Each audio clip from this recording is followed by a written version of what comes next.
ಗಿರೇರ್ದರ್ಯಾಂ ವಾಸಃ ಶಶನ ವಿಷಯ ನೀರಸಯವಾಹ ಸದಾ ಸರ್ಪಃ ಪೃಷ್ಠೇ ನಿಲಯ ಪರಿತೋ ನಿರ್ಜನವನಂ ನ ಚ ಗ್ರಂಥಾಗಾರೋ ಲಿಖತಿ ಚ ಸುಧಾಂ ಶ್ರೀಜಯಮುನಿಃ ಕ್ರಿಯಾ ಸಿದ್ಧಿಃ ಸತ್ವೇ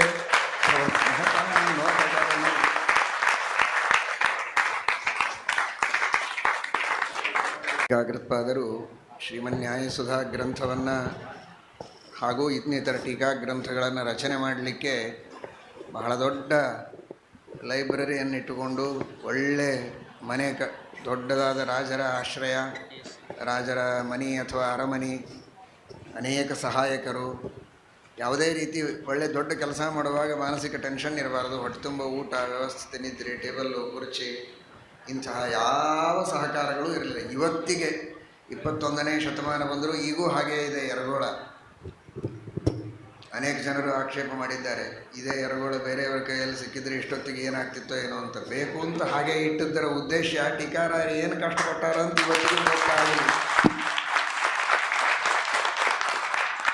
ಅಂತಹ ಟೀಕಾಕೃತ್ಪಾದರ ಆ ಯರಗೋಳದಲ್ಲಿ ಕುಳಿತು ಅವರು ಬರೆದಾರ ಅಂತ ಒಂದು ನಿಮಿಷ ಆ ಯರಗೋಳದ ಗುಹಾದ ಹತ್ತಿರ ನೀವು ನಿಂತು ವಿಚಾರ ಮಾಡಿದರೆ ಇದು ಸಾಧ್ಯನಾ ಅಂತ ಅತ್ಯಂತ ಅಸಾಧ್ಯ. ಚಳಿ, ಗಾಳಿ, ಮಳೆ, ಅಲ್ಲಿ ಎಲ್ಲಿ ಲೈಬ್ರರಿ ಇರಲಿಕ್ಕೆ ಸ್ಥಳ ಎಲ್ಲಿದೆ, ಏನೇನೇನೇನೇನೇನೂ ಇಲ್ಲ.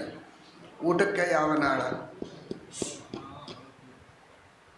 ಎದುರಿಗೆ ಎಲ್ಲಿ ಈ ಸುತ್ತಮುತ್ತಲ ಎಲ್ಲರ ಹಾವದ ಅಂದ್ರೆ ಗಾಬರಿ ಆಗ್ತದೆ, ಎಲ್ಲಿ ಓಡೋಗ್ತೀವಿ. ಯಾವಾಗಲೂ ಹಿಂದೆ ಸರ್ಪ, ಅದು ಆವೇಶ ಅನುಗ್ರಹಕ್ಕೋಸ್ಕರ ಇರಲಿ, ಸಾಹಿತ್ಯದ ದೃಷ್ಟಿಯಿಂದ ಹಿಂದೆ ಯಾವಾಗಲೂ ಸರ್ಪ.